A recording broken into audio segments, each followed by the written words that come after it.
복된 소식 아름다운 소리 AM 1590kHz 시카고 기독교 방송입니다.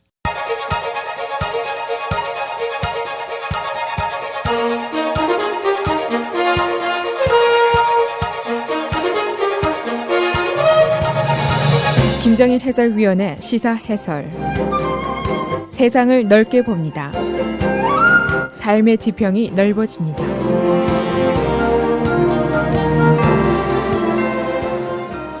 시사 해설입니다. 일리노이 주에 기관 시설들을 대대적으로 개소하거나 신축하는 프로젝트이 주정부에 의해서 준비가 되고 있습니다.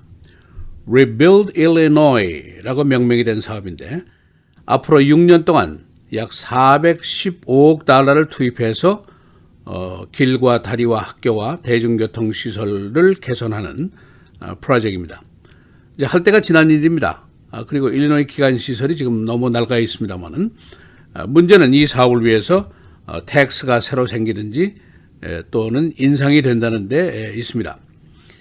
이 텍스 인상분만 약 18억 달러가 넘습니다. 현재 일리노이 주 의회가 개원 중인데 이달 말 31일에 이제 봄회기가 끝이 납니다. 그 전에 한 10일 남아 있습니다만 이 계획이 의회를 통과해야만이 이제 현실화가 될 수 있습니다. 바로 지난 주말에 J.B. 프리스컬 주지사가 이 사업의 전체 윤곽을 발표를 했습니다만은 그러나 공식화되기 전까지 다소간의 변경이 있을 것으로 언론들이 예상을 하고 있습니다. 일리노이 주의 기관시설 개선 공사는 꼭 10년 전에 있었고 그 후에는 처음 있는 일입니다. 이 사업이 주의 부채를 크게 늘리는 것이고 또 세금을 인상해야 되고 또 새로운 세금을 내게 하는 것이기 때문에 주지사라든가 주의회가 쉽사리 추진하기가 어려운 점이 있습니다. 그래서 오늘은 일리노이 주의 Rebuild Illinois 그 사업의 내용은 어떤 것인지 이를 위한 재원 마련은 어떻게 할 것인지 또 우리가 낼 세금은 얼마나 늘어나게 되는지 알아보겠습니다. 먼저 세금 부담 내용입니다. 가솔린 텍스가 현재 갤런당 19센트를 우리가 내고 있는데 이것이 이제 38센트로 올라가게 됩니다. 큰 인상입니다. 그리고 차량 등록비가 인상이 되고 Electric Vehicles 연료 등록비가 250달러가 부과가 됩니다. 그리고 라이드 쉐어링에 1달러의 텍스가 붙고 케이블 TV, 샌들라이트 TV에 주 세금이 7%가 붙게 됩니다. 그리고 이제 고려 중인 것들이 있는데 이 그라지 파킹에 6%의 텍스가 부과됩니다. 그리고 월 또는 연 정기 파킹에는 9%의 텍스가 붙게 됩니다. 그리고 맥주, 와인, 위스키에 세금이 붙게 되고 또 수입업에도 세금이 늘어나게 됩니다. 그래서 이 스테이트 본드 주 채권 발행이 178억 달러나 늘어나게 됩니다. 그리고 100억 달러는 연방에서 지원을 받게 되고 66억 달러는 지방정부의 몫입니다. 그래서 이제 6년 동안 415억 달러가 쓰여지는데 이 중에 직접적인 세금 몫이 18억 달러나 됩니다. 그러나 사실은 이것은 뭐 새로 생기는 텍스 그리고 세금 인상분이고 연방정부의 지원금도 사실은 우리 세금입니다. 그리고 주 채권 발행은 우리 모두의 빚이라고 할 수가 있습니다. 이 돈으로 이제 뭘 하자는 것인가 하는 것이 문제인데 윌 카운티에 있는 I-80 하이웨이 그 리치 로드로부터 링컨 하이웨이까지 재공사를 하게 됩니다. 일리노이 53번과 I-80 동쪽 방향으로 가는 도로를 고치게 됩니다. 바로 지난 금요일 이 지역의 다리의 파손 부분이 발견이 돼서 3시간 동안이나 심각한 교통체증이 발생했었습니다. 그리고 대중교통수단들 CTA, 메트로, 페이스에 25억 달러가 들어가게 되고 시카고에서는 75가 진입로 개수로 3억 5천만 달러가 투입이 됩니다. 그리고 교육시설들 University of Illinois Chicago Campus, Chicago State University, Northeastern Illinois University, Governor State University 등의 시설 보수 공사비도 나가게 됩니다. 이제 의회 반응을 보면은 가능하면은 범정당적인 지지가 있으면 좋겠지만은 이 세금을 올리는 문제가 있으니까 의원들이 눈치를 보지 않을 수가 없습니다. 거버너의 제안이니까 민주당에서는 궁극적으로 지지를 할 것으로 예상이 됩니다만은 또 주의회 구성상 민주당이 비토 무효화선까지 의석을 가지고 있으니까 문제가 없을 수도 있습니다. 그러나 아직까지 개별적으로 선뜻 이 410억 달러짜리 프로젝트에 찬성을 표시하는 의원들은 많지가 않습니다. 공화당 측에서는 주 채권 발행이 178억 달러나 되니까 즉 가뜩이나 엉망인 재정 형편에 빚을 178억 달러나 더 지자는 사업이니까 지지가 당연히 어려울 수가 있습니다. 그러나 궁극적으로 지금 공화당이 반대를 해봤자 힘을 못 쓰는데 문제가 있습니다. 아직 봄 회기가 열흘 정도 남아있으니까 주요 숫자들이 재조정될 가능성이 있습니다. 지난 주말에 전체 윤곽이 발표되면서 거버너가 이번 주 초에 공식 발표할 것으로 언론들이 예상을 했었습니다. 봄 회기는 5월 31일 다음 주 금요일에 마감이 됩니다. 일리노이주의 마지막 주요 기관시설 개선 사업은 2009년에 있었습니다. 당시 거버너 팻 퀸이었었는데 310억 달러를 들여서 하면서 그 사업의 명칭을 Illinois Jobs Now 프로그램으로 했었습니다. 돈이 풀리니까 고용이 늘어나고 경제가 성장될 것이다라는 것을 강조한 이름이었습니다. 그러나 당시의 재원 마련을 보면은 비디오 갬블링, 라로 티켓, 온라인 세일스 텍스, 그리고 캔디, 알코올 세일스 텍스 인상, 그리고 차량 등록비의 인상 등으로 해결이 됐었습니다. 그 이후에 거버너 브루스 라우너도 이 계획을 거론했었지만은 민주당과의 예산 싸움이 계속됐고 또 다른 충돌들 때문에 공식적으로 제안조차 하지 못하고 임기를 마치고 말았습니다. 이번에 거버너 J.B. 프리스커는 주 재원을 늘리기 위해서 recreational marijuana 판매 합법화를 꾀하고 있고 또 스포츠 갬블링 합법화 등을 내놨습니다. 앞에도 말씀드린 대로 가솔린 텍스의 대폭적인 인상, 각종 교통 관련 세금 인상, 인허가비 인상 등을 꾀하고 있습니다. 퍼블릭 세이프티를 위해서 도로를 정비하고 교량을 보수하고 신축하고 CTA, RTA를 개선하고 또 주립대학의 노후시설을 개선하는 것이 맞습니다. 그런데 그 돈이 이제 누구에서 나오느냐? 모두가 내 주머니에서 나오게 되어 있습니다. 차량 등록비부터 시작해서 가솔린, 파킹, 케이블, 새틀라이트, 캔디, 알코올까지 모두 세금의 영향을 받게 됩니다. 결국 내가 쓸 것을 내가 내서 하니까 고로 내가 주인이다 라는 말이 확실하게 맞습니다. 그리고 내 주머니에서 나가는 돈이니까 어떻게 쓰여지는지 제대로 쓰는 것인지 내가 알아야 될 권리가 있고 의무가 있습니다.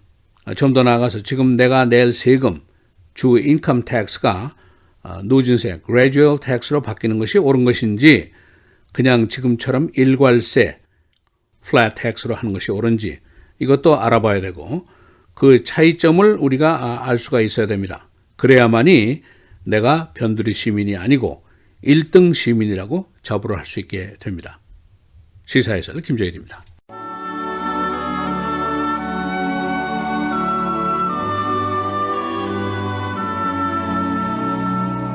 온순한 혀는 곧 생명나무이지만 패역한 혀는 마음을 상하게 하느니라.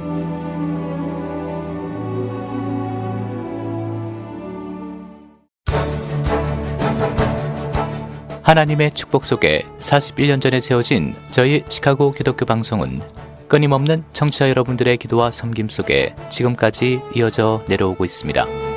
앞으로도 계속해서 하나님의 방송, 복음의 파수꾼의 역할을 감당하며 더욱더 성장하는 저희 시카고 기독교 방송이 될 수 있도록 시카고 기독교 방송 41주년 특별 공개 선교 헌금 행사에 여러분들의 많은 참여와 기도를 부탁드립니다. 특별 공개 선교 헌금 행사는 기존 5월에서 1개월 미뤄진 6월 25일부터 27일까지 오전 6시에서 오후 1시까지 매일 7시간씩 생방송으로 진행됩니다. 이번 행사에 참여하시는 모든 분들께는 각 업체에서 제공하는 헌물을 선물로 드립니다. 여러분들의 많은 사랑과 관심, 기도, 후원을 부탁드립니다. 기독교 방송국 전화 847-583-0191, 카카오톡 847-707-4269번입니다.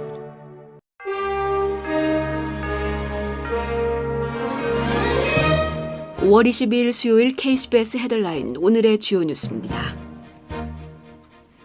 트럼프 대통령은 오늘 2조 달러 규모의 인프라 예산안 채택에 앞서 미국, 멕시코, 캐나다 협정 의회 비준안을 먼저 처리해야 한다는 입장을 민주당 지도부에 전달했습니다. 트럼프 대통령은 민주당 소속인 낸시 펠로시 하원의장, 척 슈머 상원 원내대표와의 백악관 회동을 하루 앞둔 어제 이들에게 보낸 서한에서 이같이 밝혔습니다. 이런 입장은 비록 인프라 예산안이 민주당의 호응 속에 초당적 지지를 받고 있지만 미국, 멕시코, 캐나다 협정 비준이 우선이라는 뜻을 분명히 한 것으로 해석됩니다. 트럼프 대통령은 펠로시 의장, 슈머 원내대표와 오늘 백악관에서 회동할 예정입니다. 트럼프 대통령이 납세자의 세금으로 이민자들을 책임질 필요가 없다며 불법 이민과 관련해 내가 곧 반응을 내놓겠다고 경고했습니다. 트럼프 대통령은 어제 트위터를 통해 멕시코가 우리 남부 국경으로 불법 이민자들이 오는 것을 막기 위해 사실상 아무 조치도 하지 않아서 정말 실망했다며 그건 민주당 때문이다. 우리 이민법은 완전히 흠이 있고 무너졌다고 비난했습니다. 한편 지난 20일 중미 과테말라에서는 미국 국경을 넘어왔다가 붙잡힌 16세 소년이 국경 구금시설에서 질병을 앓다 제대로 치료받지 못한 채 숨졌습니다. 트럼프 행정부의 강경한 이민 정책으로 미 남부 국경에서 인도주의적 위기가 심화된 지난해 연말 이후 벌써 5번째 아동 청소년이 사망한 사례입니다. 캘리포니아주 등 24개 주와 지방자치단체들이 어제 의료진에 대해 종교적 신념에 따라 낙태, 불임시술 등의 의료 행위를 거부하는 것을 허용한 연방정부의 명령은 미국의 도덕과 종교적 신념에 배치된다며 뉴욕 맨해튼 법원에 소송을 제기했습니다.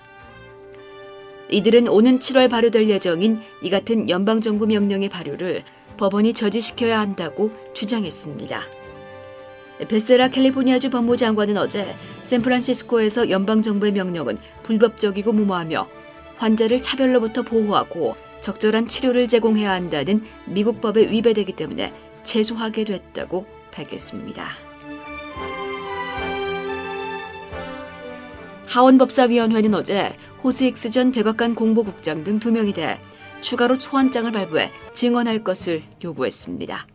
소환장이 발부된 것은 힉스와 돈 맥앤 전 백악관 법률고문의 보좌관 애니 도널드슨 등 2명입니다. 그러나 맥앤 전 법률고문은 어제까지가 시한이던 법사위 증언 출석을 거부해 법사위의 소환 요구를 무시했습니다. 법사위는 힉스 전 공보국장에 대해서는 서류 제출과 함께 의회에 출석해 증언할 것을 요구했고 도널드슨 전 보좌관에 대해서는 서류를 제출하고 의회에 출석하는 대신 사적인 장소에서 증언하도록 요구했습니다. 트럼프 대통령은 메간 전 법률 고문에게 법사위 소환에 불응할 것을 지시한 것으로 전해졌습니다. 주 보건당국이 10대 임산부 살인 사건과 관련해 해당 병원을 조사합니다. 일리노이주 당국은 옥론에 위치한 에드보케이트 크라이스트 메디컬 센터를 의료 행위와 관련해 신고 의무를 게을리했는지를 조사하기로 했습니다. 이 병원에는 피살된 말린 오카시오 로페즈의 모태에서 분리된 태아가 입원했고 산모로 허위 행사한 살인자가 입원했던 병원입니다.